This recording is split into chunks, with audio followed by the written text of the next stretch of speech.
Hey everybody. I have tried to focused in the wrong place by touching that. There we go. Let's get back in here. Come on everybody. Running a little late because my favorite podcaster, Scott Adams, was a little late. So I'm blaming it all on Scott. Anyway, he is in Hawaii and he was sitting outside and it was really early for him, but it was later than usual because Hawaii's 5 hours time difference earlier than we are here. So it was about 6 o'clock. Anyway, we're here and my eyeglasses are so dirty, it's not even funny. Not even funny. I can barely see the screen. They're so smeared up, and I don't know why that. I know why that was, because Robert wanted me to help him make a lotion for his hands because he's been out in the cold this week. But we got the greatest testimony a while ago, and I've just sent it out, and it was about a new use for our purple rags. And with this polar vortex that we've had down into the States from up around the Arctic region, some little kids had gotten too cold out in the snow and stuff, and their hands had gotten chapped. And they were trying to put some lotion on her little girl's hands, and it was hurting. So she took a damp purple rag. It wasn't soaking wet, it was just damp. And she wiped the lotion off. But the cool rag felt so good, the little girl wanted her hand wrapped in the rag. And they left it on there. And they put one on each hand, and then they put some mittens over it to keep them on at night. And the next morning, the skin on her hands was soft and didn't hurt to rub things on it. So, hey everybody, that was so sweet, and just the fact that a purple rag could be kind and gentle as well as being tough and rough when it needed to be.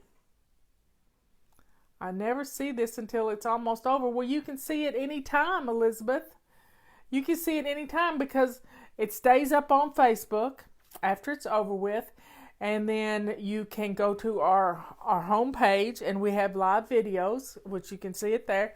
And then I upload it to YouTube. So you can always see my videos because I make sure they're where you can see them. Now, I want to talk to you a little bit about gratitude. Gratitude. Now, gratitude is... you don't know what you've got until you don't have it anymore. That's the main thing you got to remember. I was talking to my nephew this morning, and he said he was thankful that I'm on his team, his positive team. And he said, you know what else I'm thankful for, Aunt Marla? And I said, what, Ben? And he said, I'm thankful for a washing machine. Imagine that. He was thankful for a washing machine. Most of us have washers and dryers in our homes. And he was grateful to have a washer and a dryer in his unit where he is in the state prison system. Thankful for a washer and dryer. And yet some of us won't even use these wonderful tools we have in our homes because we think it's work.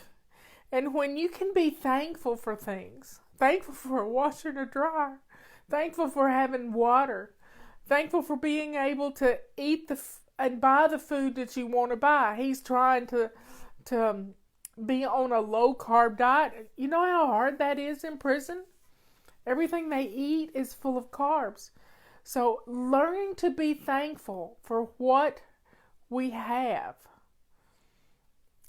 We don't need to wait until we don't have it I mean, the last time we were without power, the one thing I was most upset about is I couldn't put hot soapy water in my kitchen sink. I didn't have hot water. I didn't even have a pan huge enough to boil water on my fireplace because we were having to burn a fire to keep warm.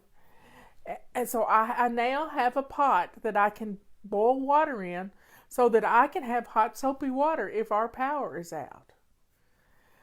So Ben keeps a gratitude journal and he writes down the things he's grateful for every day. That's a good habit for any of us to get in. Even the little things, like somebody nagging on you just a bit. Because I talk to Ben as if he were my kid, you know. I just tell him like it is. And it's important for us to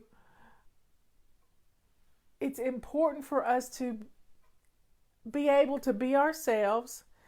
And I was telling Ben about I was always going to be Fly Lady.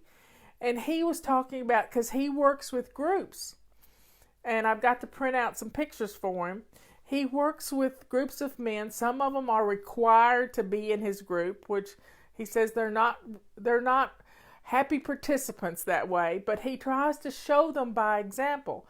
And he's been working on a timeline for his life.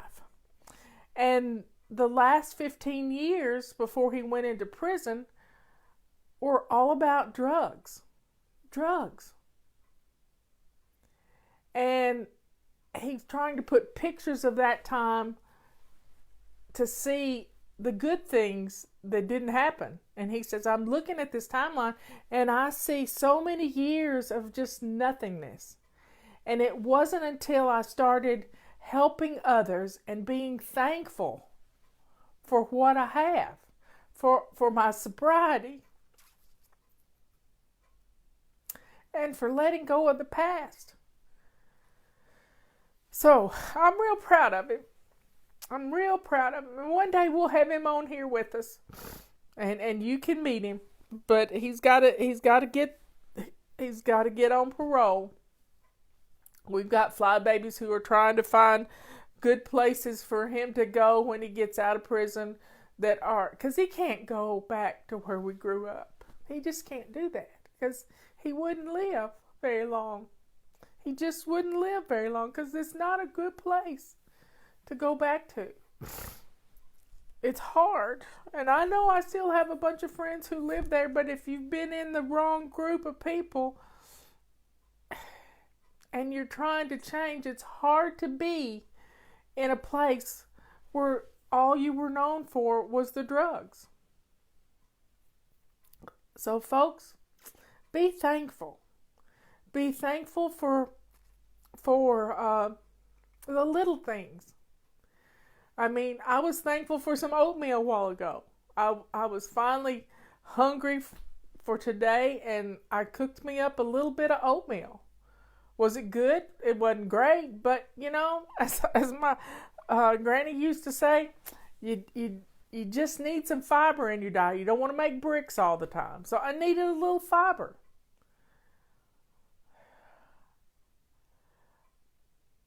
I love you all.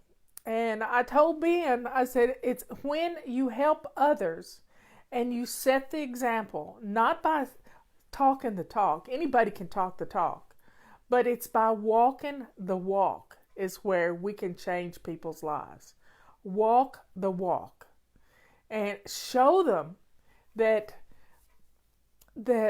you're working your system just like everybody else. I get up and I get dressed to lace up shoes. I fix my hair and my face. I dust mop my floors. Sometimes I mop my floors. I empty my dishwasher. I start with a sink full of hot soapy water.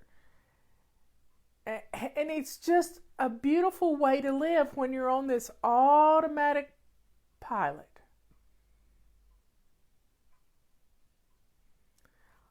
Automatic pilot. Automatic pilot really cleans your house for you and you don't even know you're doing it. But you can't get hung up on not starting. So yesterday, I took my little calendar, and my goal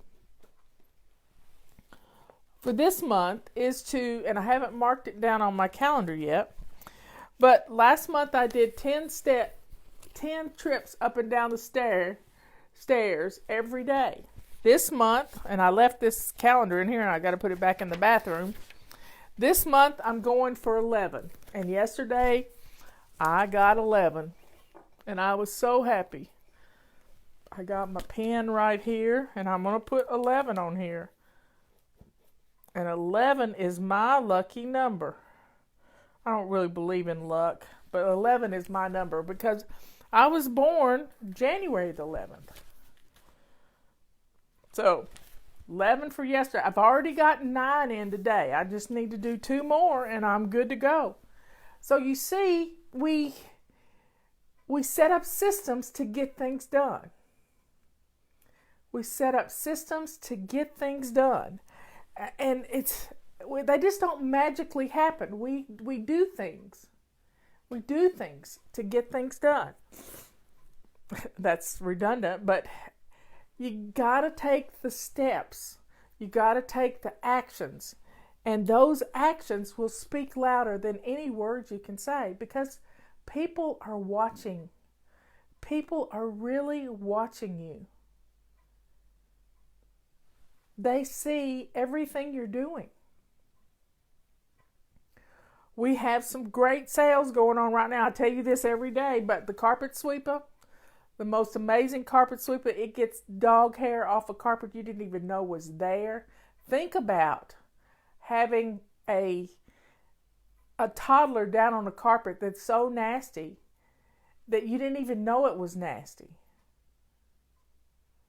I don't know why it's freezing. I have no idea why it's freezing because it looks fine on my end. And comments are still rolling. You may have to log out and log back in. I don't have to do that on Periscope sometimes with Scott Adams. But getting that stuff off the floor, 40 bags in 40 days. Yep. Keep doing it. Keep doing it. A bag a day is going to help you more than anything.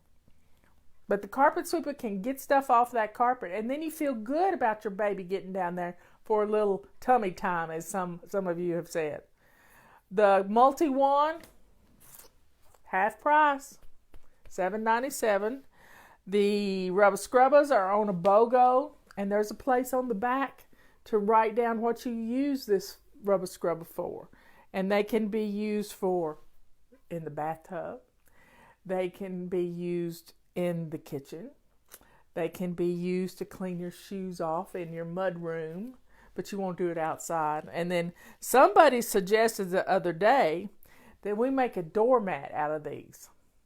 Well, that was a brilliant idea. I told Justin about it yesterday, and we're going to see if we can't get a doormat sample made out of this stuff. Just think about it. A doormat out of rubber scrubber material. 15 minutes to declutter, and that's all you got to do. What was that comment? You've got a competition. No, I don't have any competition with Marie. I have no competition because she is not for fly babies. She's not for fly babies. She hurts my fly babies because she tells you to do it all at one time.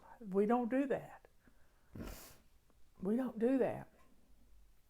I don't want you pulling out more than you can put back in an hour. That's one of our rules. I don't want you, I want you to be thankful for what you've got. I want that, but I don't want you obsessing about it.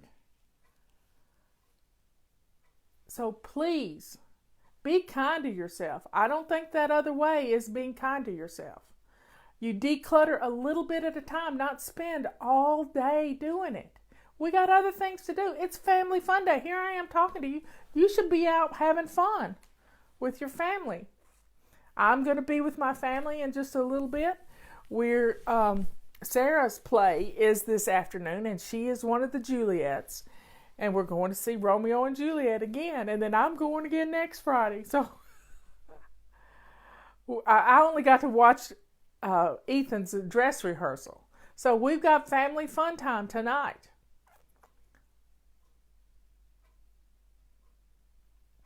Please be kind to yourself. Just be kind to yourself.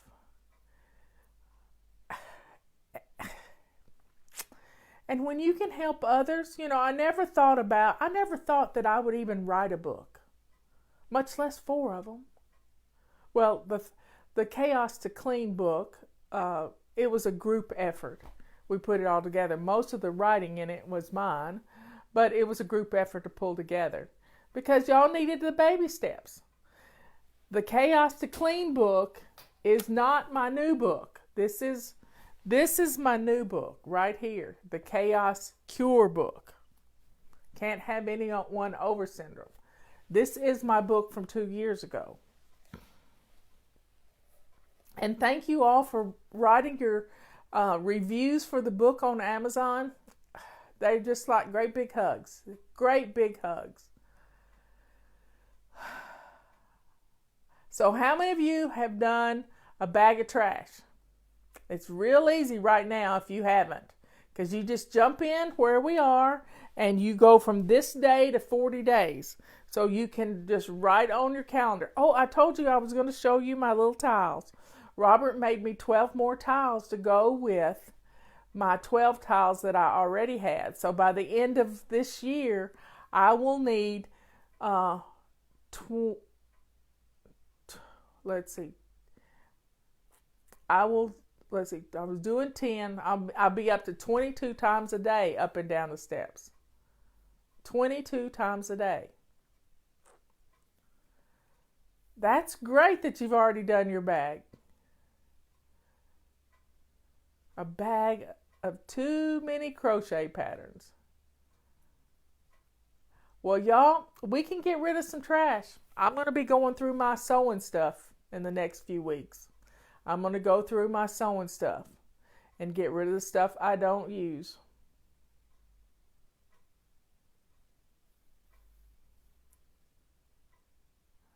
Get rid of those Pop-Tarts. Y'all have a great day. Have fun. Have some fun. I love you all. I will see you later. Jump in right where we are. You can do it.